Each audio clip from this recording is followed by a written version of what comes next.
یہ عنوان ہے، بڑا اہم عنوان ہے۔ ہم اور آپ یہ جانتے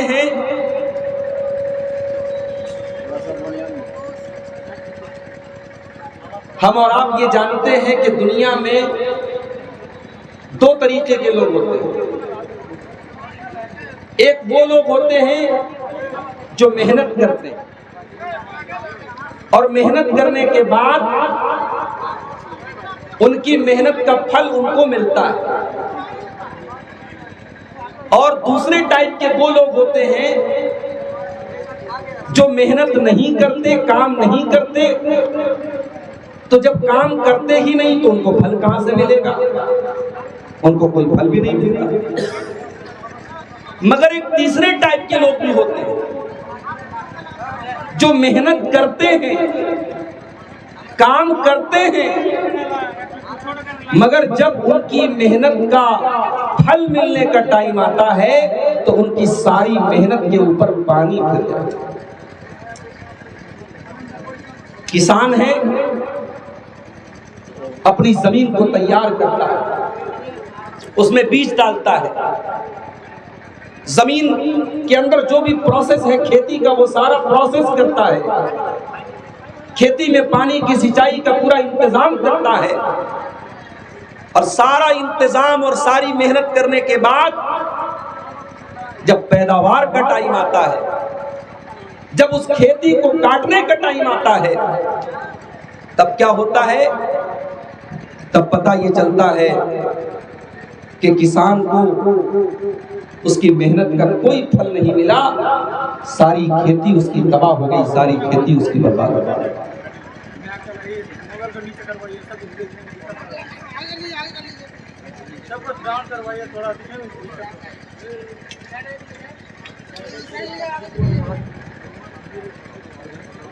میرے بھائیوں، ہم اور آپ دنیا میں نیکیاں کرتے ہیں، نماز پڑھتے ہیں، رمضان کا مہینہ آتا ہے ہم روزے رکھتے ہیں، اللہ تعالی ہمیں طاقت دیتا ہے ہم حج کرتے ہیں، عمرہ کرتے ہیں، مدرسوں میں چندہ دیتے ہیں، مسجدوں میں چندہ دیتے ہیں، غریبوں کو زکوٰۃ دیتے ہیں۔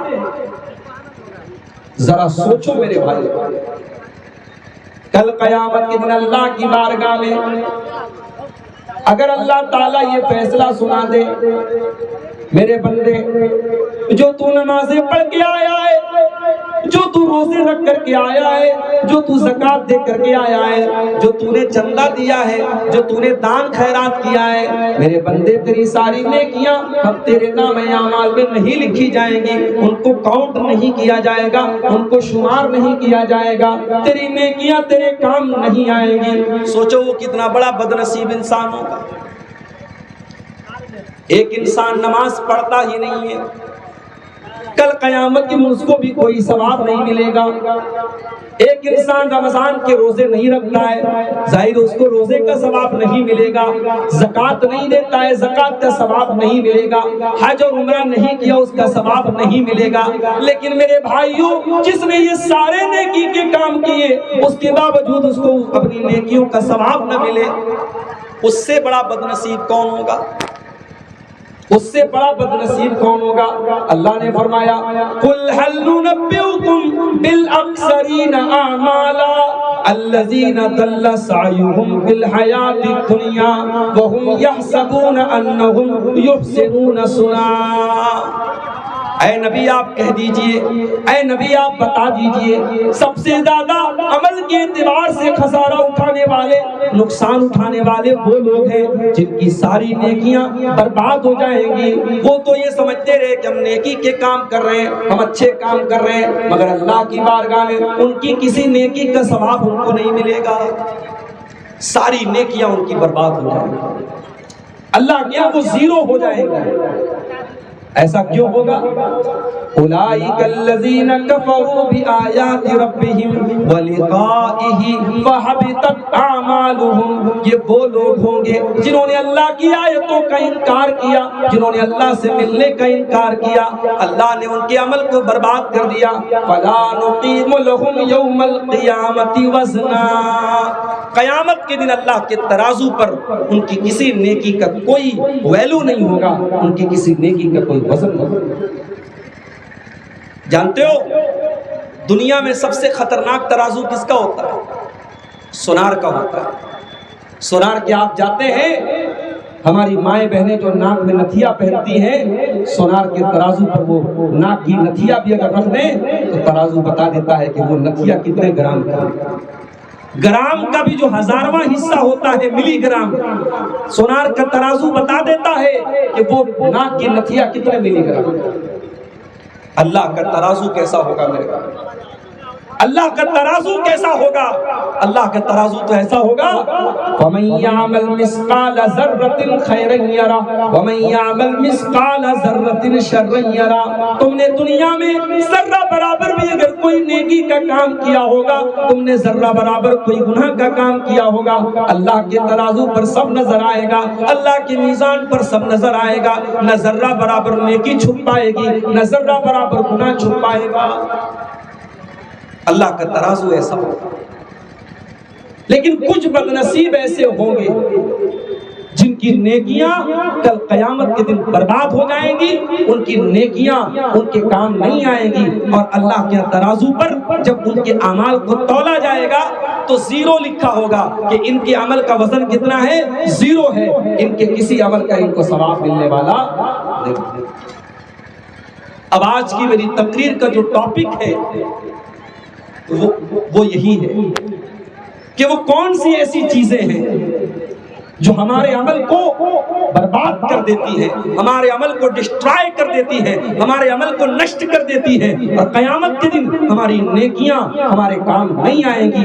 وہ کون سے ایسے گناہ ہیں، وہ کون سے ایسے غلط کام ہیں، وہ کون سی ایسی برائیاں ہیں جو ہماری نیکیوں کو کھا جاتی ہیں۔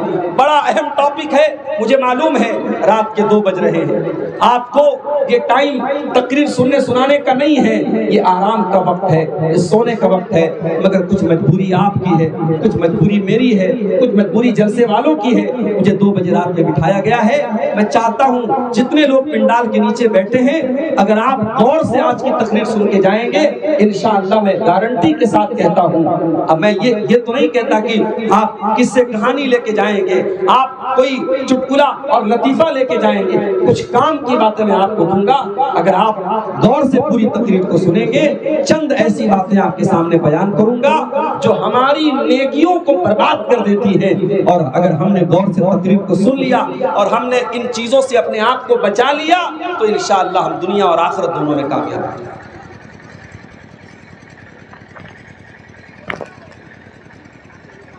اب یہ سب نا جو کرنا ہے کر لو، بعد میں کوئی تماشا مت کرو۔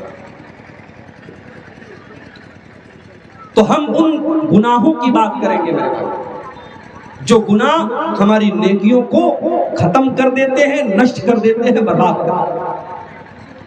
اس میں سب سے پہلا جو گناہ ہے وہ کیا ہے؟ وہ شرک ہے۔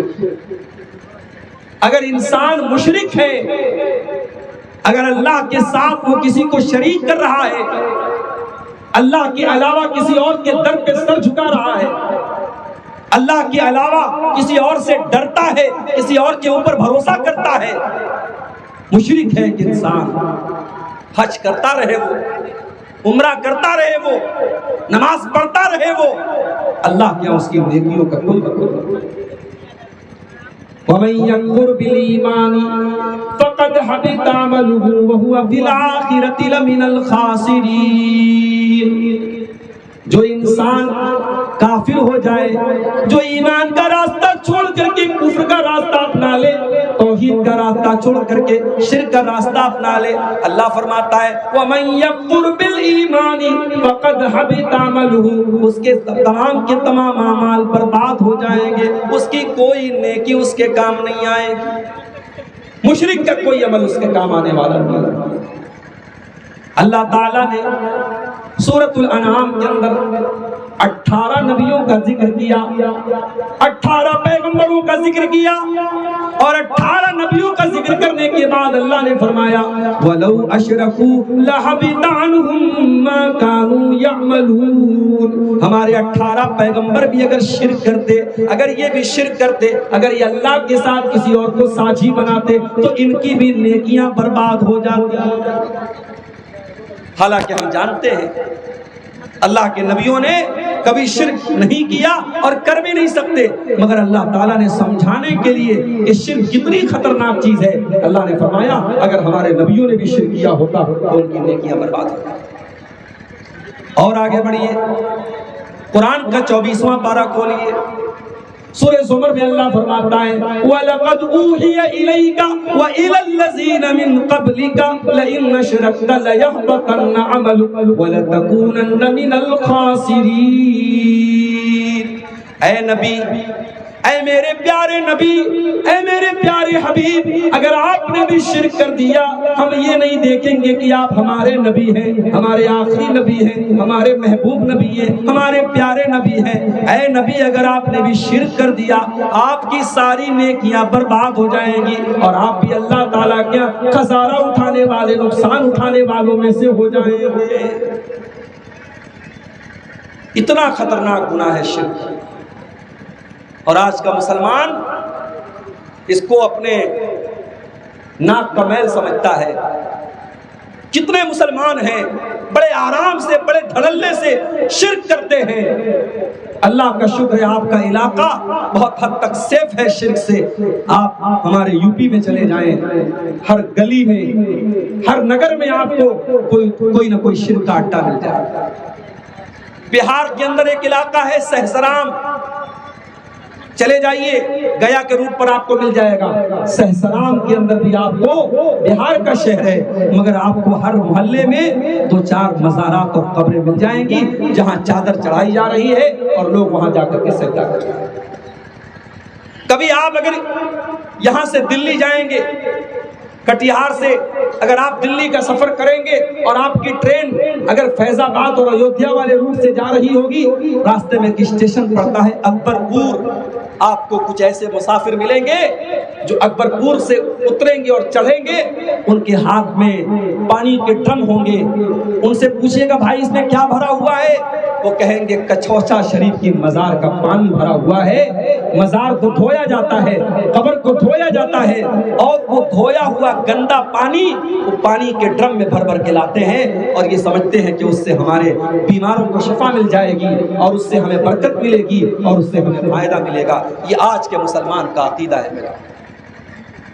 کرناٹک میں گیا، وہاں ایک شہر ہے گلبرگہ، گلبرگہ میں بہت بڑا مزار ہے، جیسے اجمیر میں مزار ہے ان کا خواجہ معین الدین چشتی اجمیری کا جن کو غریب نواز کہا جاتا ہے، تو گلبرگہ میں ایک بہت بڑا مزار ہے خواجہ بندہ نواز کا، ان کو بندہ نواز کہا جاتا ہے۔ میرا پروگرام تھا گلبرگہ میں، لوگوں نے کہا مولانا آئیے آپ کو ذرا بندہ نواز کی درگاہ کی سیر کرا دیتے، میں نے کہا چلو بھائی ہم بھی دیکھ لیتے۔ گئے درگاہ کے اندر، قبر کے پاس۔ اچھا میں کسی شہر میں جاتا ہوں تو جان بوجھ کر کے ایسی جگہوں پر جا کر کے دیکھتا ہوں، خوشی کے مارے نہیں، اللہ کی قسم مجھے خوشی نہیں ہوتی، میں یہ سوچ کر کے جاتا ہوں اور یہ میں محسوس کر کے جاتا ہوں کہ میں جہاں جا رہا ہوں وہاں جا کر کے مجھے تکلیف ہوگی، میرے دل کو تکلیف ہوگی، پھر بھی میں دیکھنا چاہتا ہوں کہ انسان، ایک مسلمان کس حد تک آج گر چکا ہے۔ ابھی بریلی میں گیا تھا تو بریلی میں بھی احمد رضا خان جن کو اعلیٰ حضرت کہا جاتا ہے ان کی قبر پر بھی میں گیا، اور پوری ایک گلی ہے جو شرک سے بھری ہوئی ہے، اور دکانوں پر ہر چیز پر جو ہے رضا رضا لکھا ہوا ہے، اور وہاں اللہ کا نام کم لیا جاتا ہے اور رضا کا نام زیادہ لیا جاتا ہے۔ بریلی کے اندر ابھی 2 مہینہ پہلے میرا پروگرام تھا، 1 مہینہ پہلے، وہاں میں نے یہ منظر دیکھا، اور 2-3 سال پہلے جب میں کرناٹک میں گیا گلبرگہ میں اور بندہ نواز کی درگاہ کے اندر میں گیا تو وہاں میں نے دیکھا ایک چھوٹی سی قبر ہے۔ میں نے پوچھا بھائی یہ چھوٹی سی قبر کس چیز کی ہے؟ لوگوں نے بتایا کہ خواجہ صاحب کی بیٹی نے ایک بلی پالی تھی، یہ بلی کی قبر ہے۔ اب سوچو بلی کی قبر ہے، باقاعدہ پکی قبر ہے، مزار ہے، اس پر بھی چادر چڑھی ہوئی۔ تھوڑا اور آگے بڑھا ایک اور چھوٹی سی مزار نظر آئی، میں نے پوچھا بھائی یہ تو اور چھوٹی مزار ہے، کس کی مزار ہے؟ کہا مولانا صاحب خواجہ صاحب کی بیٹی نے ایک طوطا پالا تھا، طوطے کی مزار ہے یہ۔ میں نے کہا اس طوطے کی مزار کا کیا کام ہے؟ کہا اگر کسی بچے کی زبان میں لکنت ہوتی ہے، بچہ ڈھنگ سے بول نہیں پاتا ہے، بچہ توتلا ہوتا ہے، اس کی ماں یہاں پہ آتی ہے اور دیسی گھی اس قبر کے اوپر چڑھاتی ہے اور چینی چڑھاتی ہے، بچہ صحیح ہو جاتا ہے۔ انا للہ و انا الیہ راجعون۔ یہ عقیدہ ہے مسلمان کا۔ طوطے اور بلی اور کتے اور گھوڑے اور گدھے کی قبروں پر سجدہ ہو رہا ہے میرے بھائی، اور اس کے بعد ہم کہتے ہیں اے اللہ ہماری مدد کیوں نہیں ہو رہی ہے؟ فلسطین میں ہم پر ظلم کیوں ہو رہا ہے؟ ہندوستان میں ہم پر ظلم کیوں ہو رہا ہے؟ اور فلاں جگہ ہم پر ظلم کیوں ہو رہا ہے؟ میرے بھائیوں، اللہ نے مدد کا وعدہ تب کیا تھا جب ہم اس ایک اللہ کی توحید پر قائم رہے، ہم شرک کرتے رہے، ہم اللہ کو ناراض کرتے رہے، ہم اللہ کو چھوڑ کر کے غیر اللہ کے در پر پیشانی جھکاتے رہے، اور ہم یہ ایکسپیکٹ کریں، یہ امید کریں، یہ آشا کریں کہ اللہ مدد نازل کرے گا۔ خبردار، اللہ کی مدد مشرکوں کو نہیں ملتی، اللہ کی مدد اہل توحید کو ملتی۔ یہ پہلا گناہ ہے جو ہماری نیکیوں کو برباد کر دیتا ہے میرے بھائی۔ اگر ہم نے شرک کر لیا ہماری ساری نیکیاں برباد کر دیں۔ اب یہاں پر ایک مسئلہ اور سمجھ لو۔ ایک آدمی مسلمان ہے، اب وہ مسلمان سے کافر ہو گیا، جیسے ابھی بہت ساری مسلمان لڑکیاں ہو رہی ہیں، کسی غیر مسلم لڑکے سے ان کو پیار ہو گیا، محبت ہو گئی۔ غیر مسلم لڑکے نے کہا کہ تمہیں میرے ساتھ اپنا مذہب چھوڑ کر کے میرا مذہب قبول کرنا پڑے گا۔ لڑکی کا نام عائشہ ہے، لڑکی کا نام زینب ہے، لڑکی کا نام فاطمہ ہے، لڑکی کا باپ مسلمان، لڑکی کی ماں مسلمان، لڑکی خود مسلمان، لیکن پیار کے جھانسے میں آ کر، محبت کے جھانسے میں آ کر اپنے غیر مسلم عاشق کے لیے لڑکی نے اپنا دھرم پریورتن کر لیا، اپنا مذہب تبدیل کر لیا، اسلام کو چھوڑ دیا۔ ہو رہا ہے کہ نہیں ہو رہا؟ بہت بڑی تعداد میں ہو رہا ہے، پورے بھارت میں ہو رہا ہے، آپ کے کٹیہار اور کشن گنج سے لے کر کے ممبئی جیسے شہروں تک۔ شاید آپ کی نظر نہ ہو، سوشل میڈیا پر بہت ساری چیزیں آپ کو ملتی ہیں۔ یہ ہو رہا ہے، مسلمان لڑکیاں مرتد ہو رہی ہیں، انجام کیا ہوگا؟ قرآن کا دوسرا پارہ وَمَن يَرْتَدِدْ مِنْكُمْ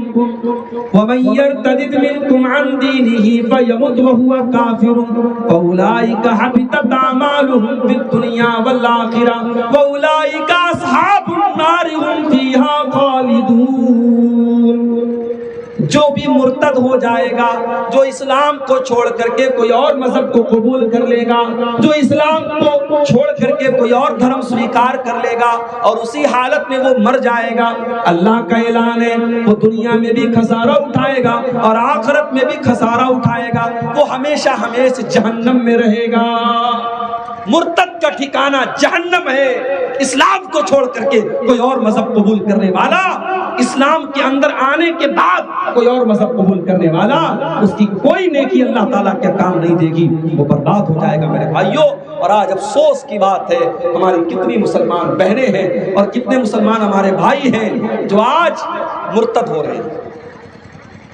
اور مجھے ایک بات کہنے دیجیے، بہت بڑا علاقہ ہے سیمانچل کا اور بہت بڑی تعداد میں آپ کی برادری ہے یہاں پہ، اگر اپنی آنے والی نسلوں کی ایمان کی فکر آپ نے نہیں کی، یہ سال میں ہزاروں جلسے آپ کرا رہے ہیں، بہت اچھی بات ہے، جلسے ہونے چاہیے، تقریریں ہونی چاہیے، مگر تقریر سال میں ایک بار ہوتی ہے میرے بھائی۔